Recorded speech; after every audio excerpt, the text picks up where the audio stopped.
On this week's NFV SDN Reality Check, we speak with Level 3 to discuss intricacies in vendor cooperation in deploying an SDN platform.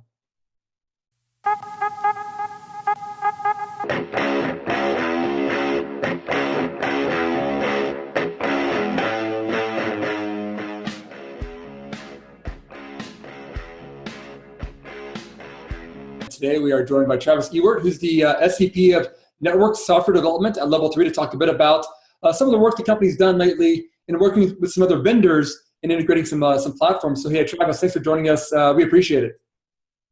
Hey, thank you, Dan. Thanks for having me here today. Very good, very good. Well, maybe start off, like I said, I know you guys recently did some work with, I believe it was Cisco and Tail-F on kind of some deployment of some of their framework in support of Level 3's SDN platform. And I guess maybe start off with a little bit, maybe some background or some, I guess, what was part of the process in terms of what you guys did with them and kind of how that all worked together? Because I know a lot of our viewers are always interested in, kind of how the vendors are working together in terms of these deployments. So yeah, maybe a little background if possible and kind of what was involved there.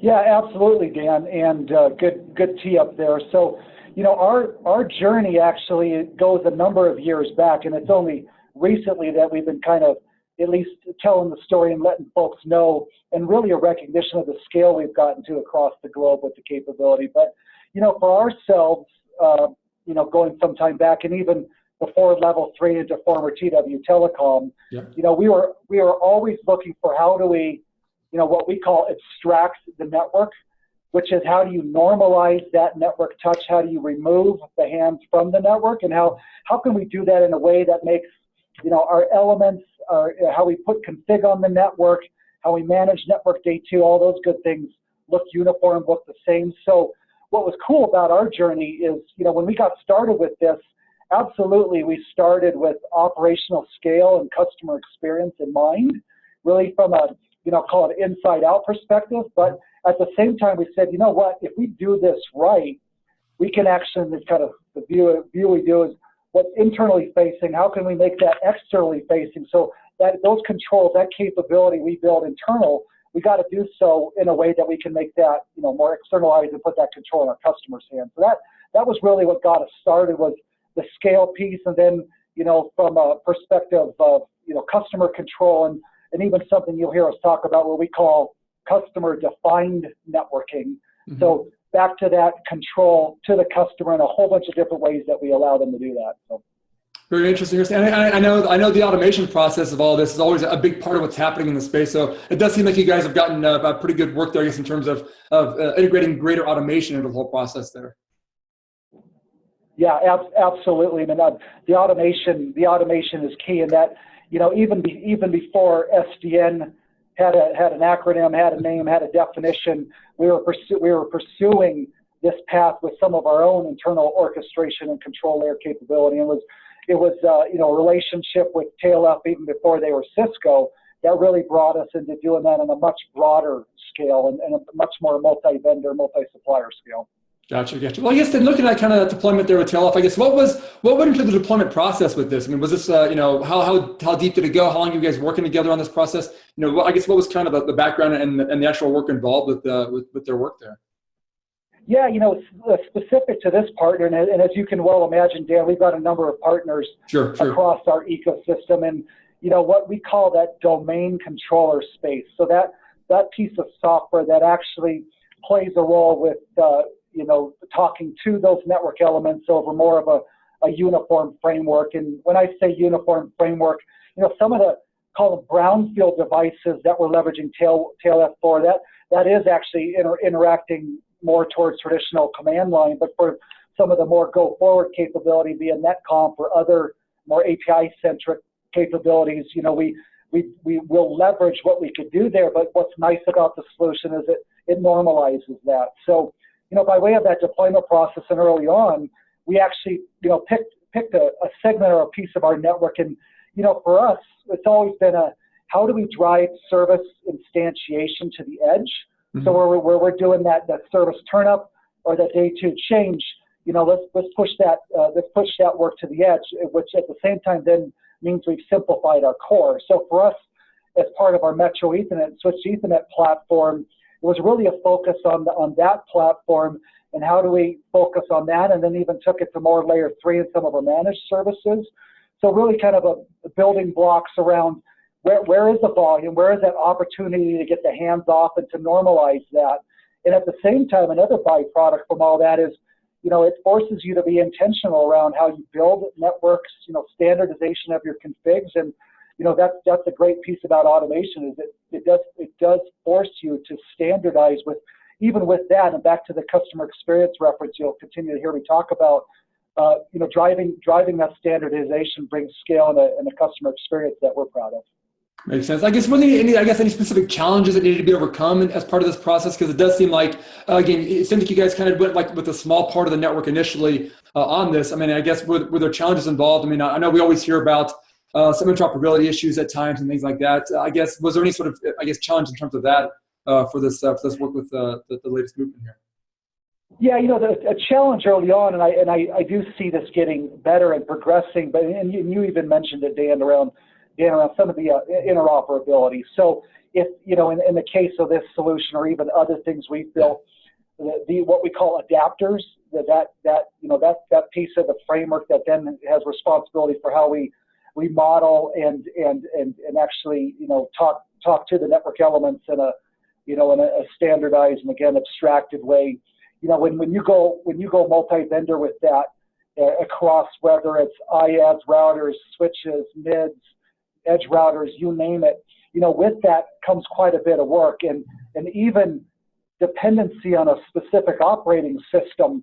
You have to be committed to that work, and that piece is hard, and that's the ugly, heavy lifting. And frankly, that's what kind of took us down the path of a partner, in this case, Tail-F, because they took on that as well as combination. Both of us were driving then, okay, how do we make this look more uniform, more standardized, more extensible going forward, leveraging something more NetConf, RESTConf, other. So earlier on, the heavier lifting, as time has gone on, it's gotten better. But that was probably one of the toughest ones. And, one that we could probably talk about a little bit later, Dan, too, is some of the human factors piece, because, with automation, that drives change to how we do work. And, the human change component is always probably the toughest, believe it or not. No, I believe, I know a lot of companies I talk to about, especially in the space, is that's kind of what we're all trying to get to at some point, is if you can extract that need for a human to actually get involved with every process, it just speeds up everything, and it allows, kind of what everybody's looking for in terms of greater efficiencies to really come to the fore on this. And until you can get that part out of it, that's always a challenge. But that is still a bit of a challenge because there is the interoperability concerns. I mean, obviously, this is still a fairly new technology in terms of the telecom space. So it does seem like there's still a lot of work being done to ensure that the scalability can really meet what's required in the telecom space. It seems like from what you guys are trying to do, that's still, again, a bit of a challenge, making sure that it can meet the scalability needs that you guys have in your own operations there. Yeah, and by way of scalability, I mean, once you've worked through some of the items we just talked about, then from a function, a scale across the platform, and what we've done even of late is taken these capabilities both on the internal automation side as well as some of the customer facing capabilities. We've taken that beyond what was initially a North American deployment, into EMEA, now other locations beyond that. So for us to take that global and the scale, and some of the data points we've mentioned of late, we just crossed 80,000, actually 81,000 by way of elements supported with just this framework. And we've got other domain controllers and other capability we've built within that SDN orchestration control layer that's even on top of that by way of count. But just, for the purpose of this one where we are calling out Tail-F or NSO here, that's where we've hit. Yeah, very interesting. Well, you talked a little bit about, I guess, the customer experience there, and I guess what should your customers be able to expect from I guess this latest deployment there? I mean, should they be, again, greater control of what they're trying to do? I mean, I guess what's going to be the greatest benefit for the end user there for you guys? Yeah, so Dan, I'd suggest there's three answers to that. I mean, the first one, just from a meeting and beating expectations up front. So anytime you're automating those design, build, activate, install, test functions, one, you're taking the variability of the human touch off it for better quality, removing those fat fingers, all that. You know, when you've got automation of orchestration or workflow on top of that, things can fire all the way through from a flow-through perspective and only need human action if something fell out of that. So you're able to reduce, you know, and obviously, you know, for OnNet is the best example, but you know, that the intervals, you know, time to turn up, and even automation of service validation or test is a key one. Across every step of the way, validate that what you've done is performing as it should in the live network. So that's a key thing. And then on the back one, on the assurance side, like I mentioned before, you know, a unique part of our SDN deployment and kind of broader programmable networking deployments has been a deep investment in analytics. So we have instrumented the network and everything we've done here in a very meaningful way, and we've actually got that feedback looped back into the control layer stuff, where for the purposes of the customer, they can actually define or program, you know, their experience when the network changes on their behalf. But back into, you know, to the assurance side of things, now all of a sudden we have a whole nother level of analytics and intelligence where for assurance, we can manage that experience in a much more meaningful way. But the middle grouping, that being customer control, you know, and words we've used for a number of years now, visibility and control. So for visibility, giving them access to all this rich information. And then on the control side, the ability to on-demand change their service. And this could, you know, and in this example, you know, capacity, the ability to program that against a calendar or schedule. And the other one, you know, tie that back into analytics, you can actually, what we call if-then it. So if my network sees this happen by way of, you know, service performance behavior, take this action. So for all of those, we put that in our customers' hands. Interesting. It almost seems like customers now have so much control over it. I mean, do most customers, are they ready for this much control at this point? Because it does seem like, I'm sure, you know, in legacy days, you know, they just called you up, got what they wanted, and that was all they really needed to do. Now it seems like if they really want to get involved with these processes, they can really get deep into it. You know, are most of your customers ready for that yet, or is it still kind of I guess, an ongoing process to kind of get them more comfortable and involved with having such control, really?